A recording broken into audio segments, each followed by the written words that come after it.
अवतार सिंह संधू यानी कि पाश मूलतः पंजाबी कवि हैं और इनकी कई कविताओं का अनुवाद हिंदी के सहित कई और भाषाओं में हो चुका है।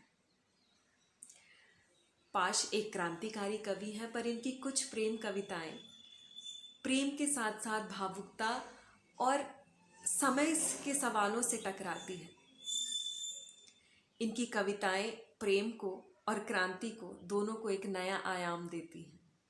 तो आइए सुनते हैं पाश की प्रेम कविता।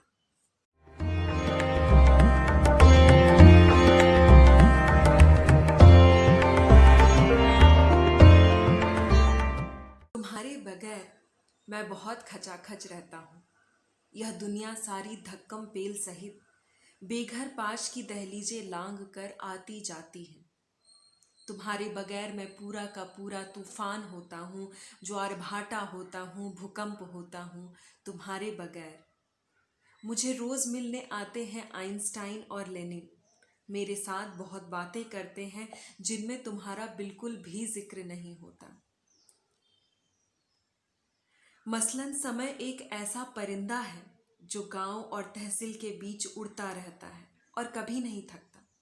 सितारे जुल्फों में गुथे जाते हैं या जुल्फे सितारों में, एक ही बात है। मसलन आदमी का एक और नाम मेनशेविक है और आदमी की असलियत हर सांस के बीच को खोजना है, लेकिन हाय हाय बीच का रास्ता कभी नहीं होता।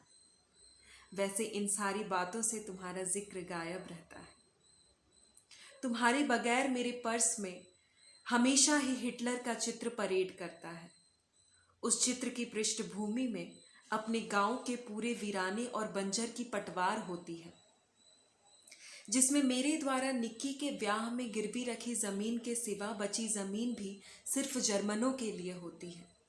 तुम्हारे बगैर मैं सिद्धार्थ नहीं बुद्ध होता और अपना राहुल, जिसे कभी जन्म नहीं देना कपिल वस्तु का उत्तराधिकारी नहीं, एक भिक्षु होता है। तुम्हारे बगैर मेरे घर का फर्श सेज नहीं, ईंटों का एक समाज होता है। तुम्हारे बगैर सरपंच और उसके गुर्गे हमारे गुप्त डाक के भेदिए नहीं, श्रीमान वीडियो के कर्मचारी होते हैं।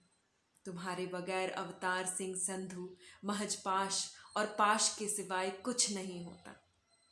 तुम्हारे बगैर धरती का गुरुत्व भुगत रही दुनिया की तकदीर होती है, या मेरे जिस्म को खरोच कर गुजरते हाथ से मेरे भविष्य होते हैं, लेकिन किंदर जलता जीवन माथे लगाता है। तुम्हारे बगैर मैं होता ही नहीं, तुम्हारे बगैर मैं होता ही नहीं।